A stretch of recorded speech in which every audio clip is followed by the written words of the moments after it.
Karena kalau orang ilmu udah nggak ada, ibarat motor remnya nggak ada, belum, tabrak terus. Tapi ketika dia udah punya ilmu, remnya ada gajugan dia ngerem, ada lubang dia ngerem, ada belokan dia ngerem. Coba kagak punya rem, pakai sendal, ngerosot habis, dapat sebulan habis tuh sendal, lebih besok kaki habis.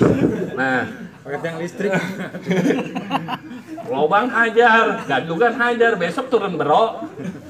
Nah, jadi kenapa kok dipasang di pertama?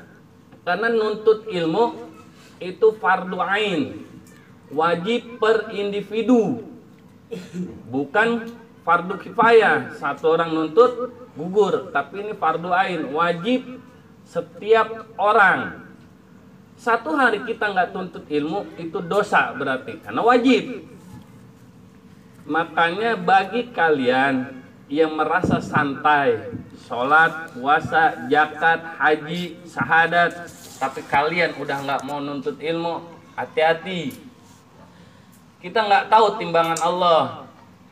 Sehari ente nggak nuntut ilmu, dosanya ditimbang, sama ente sholat 5 waktu ditimbang. Ane belum yakin kalau itu berat timbangan di sholat ente.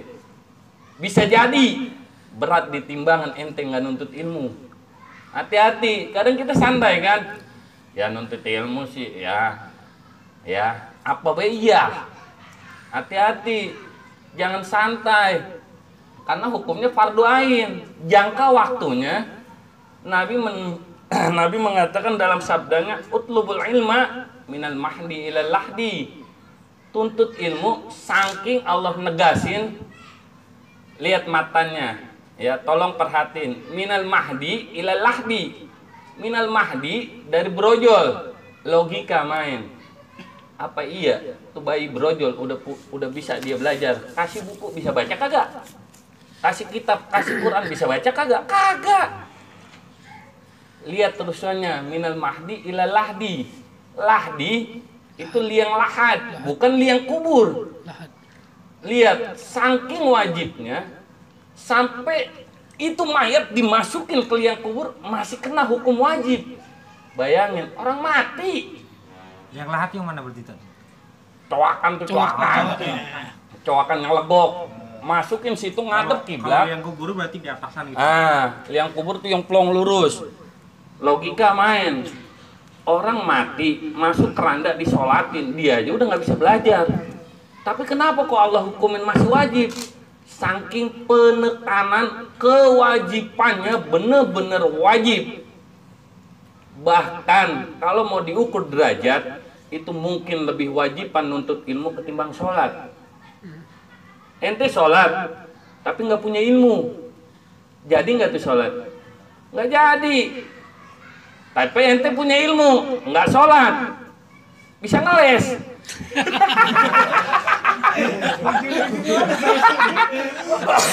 Ampun senang. Makanya gunanya orang berilmu bisa ngeles. Iyalah. Kita nggak sholat sekarang. Lumbon bicara Islam pinter bon kagak sholat. Ya insya Allah ntar besok tinggal gua kodo beres. Gua kodo gua taubat. Selesai. Beres. Ada ilmu. Ada ilmu. Punya ilmu. Tapi Ya. orang nggak punya ilmu. Bingung. Waduh. Udah waduh mulu waduh. Lah Ambon. Dia udah selesai, sholat dikerjain, utang dibayar, dia tobat. Ketika dia sama malaikat, lu nggak sholat zuhur lu kemarin, kan gua kodo. Oh iya, coba gue lihat catatan. Lah iya, pan iya ya. Tobat, minta maaf sama Allah. Ya walaupun Allah nggak maafin, tapi dia udah kena, udah dapet sih sholat. Kagak bisa gua gebuk, kagak bisa gua masukin neraka sakor. Ya beneran, lu udah mau ya bener. Tuh, enaknya orang punya ilmu begitu. Tapi coba lihat orang nggak punya ilmu. Johor lewat, asar lewat, maghrib lewat. Kalau lagi ke puncak tuh, coba deh liatin orang yang jalan-jalan ke puncak, ke pantai tuh. Sholat johor pada bablas kagak? Untung gua enggak. Sholat asar pada alasan apaan? Ntar sono. Di mobil ribet gue sholat. Di mobil gue mau asar ribet. Maghrib Bis pariwisata lagi jalan bae, apalagi yang biasa mudik, apa-apa ya ribet. Semua dibikin ribet, tapi kalau orang punya ilmu enggak. Sering itu aneh ada adu argumen sama orang-orang luar kota. Aneh bilang, sholatnya aneh 2 rakaat, pahalanya kalau ditimbang itu lebih berat daripada ente sholat 4 rakaat. Karena dia heran, sholat Zuhur sih 2. Siapa ngajarin? Giliran aneh teletukin begitu dia bingung. Kok bisa 2 sama 4 kan banyak kan 4? Iya, kalau hitungan manusia. Kalau hitungan Allah enggak. Kalau kita ngelakuin jamak qashar, nah, ditimbang pahalanya sama orang yang mukim, walaupun dia jamaah, itu bisa jadi beratan kita. Karena kita ngikutin sunnah juga. Makanya gunanya punya orang apa? Gunanya punya ilmu begitu. Enak. Kalau timbang mau ngumpulin pahala dong sih ya. No, statis no sabar-sabar kali pahalanya udah. Kalau beli subuh, pahalanya dunia seisinya.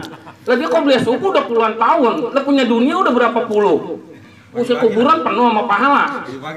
Ya, kalau mau ngurusin pahala. Makanya kalau yang ibadah masih ngincer pahala no, minta pahala no, mendekah no banyak banget. No buka lemarinya bisa pahala mulu. Pahala diomelin orangnya. Orang pahalanya sampai gua kontrakin. Agak muat di rumah. Ya. Jadi kenapa kok di Muqaddimah sampai ditanemin itu dulu sama pengarang kitab? Itu untuk ngingetin. Kalau mau nutup jalan iblis pertama itu tuntut ilmu. Ketika ilmu kita udah tuntut, setan udah putus asa. Putus asa pertama setan ketika menggoda manusia ketika dia udah menuntut ilmu. Kalau kita udah punya ilmu, setan agak ribet. Dia nyemes lewat depan, kagak kena. Dia muter ke kanan, dia muter ke kiri, dia muter ke atas, dia muter ke belakang, ke bawah. Enaknya punya orang ilmu. Seandainya pun kita kena, kita masih punya Allah yang Maha Pemaaf. Kita tahu caranya. Tuh, enaknya punya orang punya ilmu begitu. Kita udah tahu ibarat jalan Allah, oh begini. Selesai. Makanya dalam Islam itu gampang sebenarnya. Fattaqullah mastata'tum, maka bertakwalah kamu kepada Allah semampumu.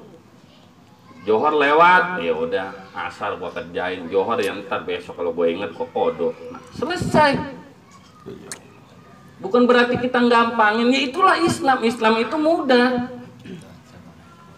Jadi jangan pernah la taqnatu mir rahmatillah, janganlah kalian pernah berputus asa terhadap rahmat Allah. Jangan. Rahmat Allah luas. Yang penting tuh pertama tuntut ilmu dulu, kejar dulu tuh ilmu. Nggak ada istilah terlambat, kita udah nikah, udah itu baru nuntut ilmu dikatain, biarin aja mau gue udah aki-aki gue nuntut ilmu, dulu gue nuntut ilmu. Karena takutnya jadi pertanyaan. Ibadah banyak, ilmu kagak. Kasian. Kita lihat kadang orang tua batuk-batuk, sholat ke masjid, ya bukan kita sujon ya kan. Baca belepetan, belepetan, masbuk, imam udah ruku, baru Allahu Akbar, imam itidal dia baru ruku. Kan kagak dapat 1 rakaat, pede aja, assalamualaikum doa minta sorga, goblok. Surga, kelewatan lu, neraka. Jadi hati-hati, tapi kalau orang paham ilmu, santai aja. Ngapain sih sholat gua kejar-kejar? Ada orang lari-lari. Mau kemana sih tuh orang? Lari, mentang-mentang imam udah waladolin, amin, bismillahirrahmanirrahim, dia lari. Mau ngapain? Biar dapat jamaah. Biar dapat jamaah. Sampai masjid Allahu Akbar. Buset, udah kayak ikan cupang. Kalau mau ngomong nyontok. Nah, itu pertama, poin pertama. Jadi, tanemin dalam hati, niatin mulai dari